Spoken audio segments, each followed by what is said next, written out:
शुक्लांबरधरं विष्णुं शशिवर्णं चतुर्भुजं प्रसन्नवदनं ध्यायेत् सर्वविघ्नोपशान्तये।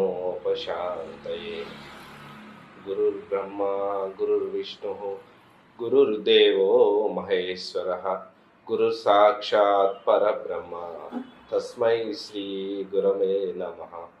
ज्ञानानन्दमयं निर्मलं स्फटिकाकृतिम् आधारं सर्वविद्यानां हयग्रीवमुपास्महे। हयग्रीव हयग्रीव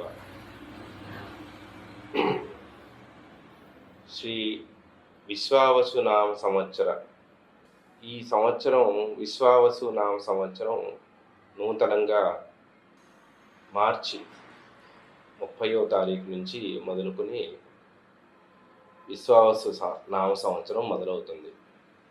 ఈ సంవత్సరం రాజు సేనాధిపతి అర్ఘ్యాధిపతి రవి అయి ఉన్నాడు. సహజంగా రాశి చక్రాల్లో రాజు అనేటువంటి వాడు సూర్యుడు. అలానే నవగ్రహాల్లో కూడా ప్రథమ స్థానం సూర్యుడిదే. ఎందుకంటే సూర్యుడి యొక్క బలం నుంచే మిగతా 8 గ్రహాలకి బలం చేకూరుతుంది. ఛాయాగ్రహాలైనా సరే సూర్యుడి యొక్క ఆధీనంలో ఉండాల్సిందే.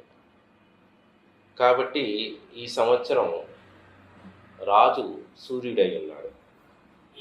పూర్వ సస్యాధిపతి వచ్చేసి గురువు అయి ఉన్నాడు. సస్యాధిపతి అని అంటే గురువు గారంటే అంతా కూడా సంపద విషయంలో కానీ ధాన్యం విషయంలో కానీ అనుకూలమైనటువంటి వాతావరణం. అట్లానే అపర సస్యాధిపతి కుజుడై ఉన్నాడు. ఈ కుజుడు మామూలుగా సహజ రాశి చక్రంలో ఉగాది సమయానికి నీచ స్థానంలో ఉండటం వల్ల కొద్దిగా ఉత్తరాయణ కాలంలో ఏదైతే విశ్వావసునామ సంవత్సరం మొదలైనటువంటి ఉత్తరాయణ కాలంలో కొద్దిగా అధిక ఎండలు, వర్షపాతం తక్కువ ఉండకపోవడం, కాస్త వర్షాకాలంలో అపారమైన వర్షం కురవటం, దీనివల్ల కొద్దిగా ధాన్యం వద్ద ఇబ్బంది పడతారు. అట్లానే రసాధిపతి శని ఉన్నాడు. అలానే నీరసాధిపతి బుధుడై ఉన్నాడు అన్నమాట. ఈ నవనాయకుల్లో 6 పాపులు, 3 శువులు. ద్వాదశ రాశుల్లోకి వచ్చేటప్పటికి మేషరాశి మొదలుకొని మేషం, వృషభ, మిథునం, కర్కాటకం, సింహం, కన్య, తుల, వృశ్చిక, ధనస్సు, మకర, కుంభ, మీనాల నుంచి నవగ్రహాల్లో ఏ స్థితిలో ఉగాది సమయానికి ఈ విశ్వావసునామ సంవత్సరం మొదలుకుని ఎలా ఉంటుంది అనేటువంటిది వివరిద్దాం.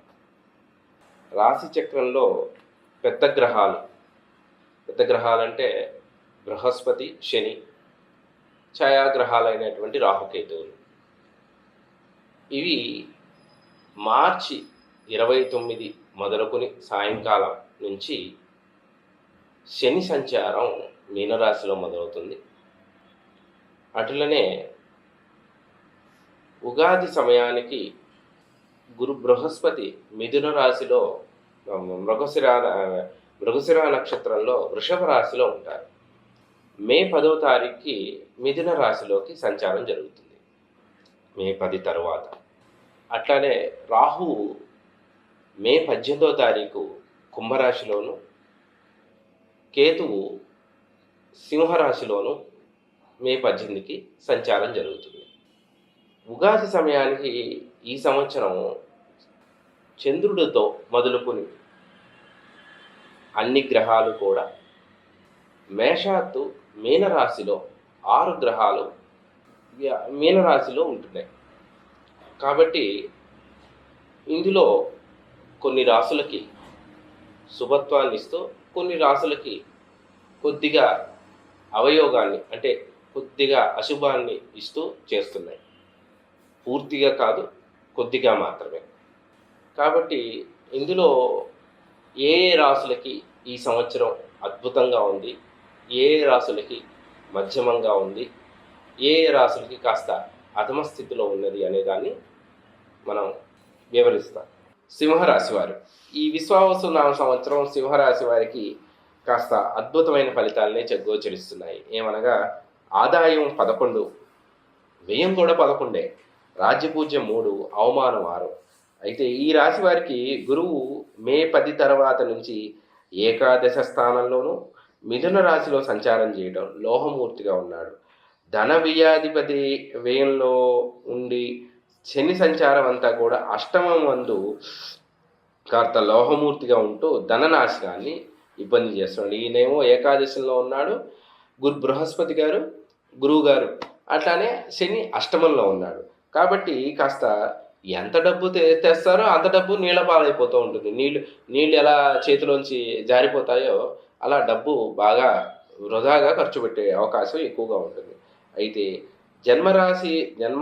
స్థానములందు సువర్ణమూర్తిగా సప్తమ స్థానాన్ని దృష్టి పెట్టి చూడటం వల్ల సువర్ణమూర్తిగా సర్వసౌఖ్యాన్ని అనుభవిస్తూ ఫలితాన్ని ఇస్తూ ఉంటాడు.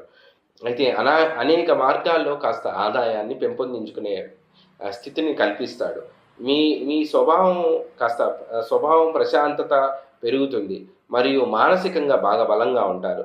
మీకు ఆకస్మికంగా చేతికి ధనలాభం అనేటువంటిది ఏర్పడుతుంది. మీరు పనిచేసే రంగాల్లో మంచి గుర్తింపు వస్తుంది. తోబుట్టువులతో మంచి సంబంధాలు దృఢంగా, ఆరోగ్యకరంగా, ఆనందంగా, చక్కగా ఉంటారు. అలానే ప్రేమ జీవితం అట్లానే కొత్తగా పెళ్లి చేసుకున్న వాళ్ళు కానీ, ప్రేమించుకునే పెళ్లి చేసుకున్న వాళ్ళు కానీ ప్రేమ జీవితం చాలా ఆహ్లాదంగా ఉంటుంది. అలానే వీరికి అవివాహితులు వివాహం కాలేదు, ఇప్పటిదాకా వివాహం చేసుకోలేదు, ఇబ్బంది పడుతున్నారు, కేతు సంచారం, రాహు సంచారం, కుజుడు యొక్క ఇబ్బంది అనుకున్న వాళ్ళందరికీ కూడా ఈ సింహరాశి వారికి అందరికీ కూడా సప్తమ స్థాన దృష్టి గురు సంచారం చూడటం వల్ల వివాహ యోగం అనేటువంటిది ఏర్పడుతుంది. అలానే కాస్త ఈ శని అష్టమ స్థానంలో ఉండటం వల్ల, అష్టమ స్థాన సంచారం చేయటం వల్ల రహస్య ధనాన్ని సంపాదించడం అనేటువంటిది జరుగుతుంది. అంటే గుప్తధనము అనేటువంటిది షార్ట్కట్లో మార్గాల్లో ధనాన్ని సంపాదించే ప్రయత్నం చేస్తారు. అలానే అక్టోబర్ నెల కాలంలో కాస్త శారీరకంగా కాస్త శరీర సమస్యలు ఏర్పడుతూ ఉంటాయి. శరీరంగా కాస్త న్యూరాలజీ సంబంధించిన నరాలకు సంబంధించిన, ఎముకకు సంబంధించిన ఇబ్బందులు బాగా ఎక్కువగా ఉంటాయి.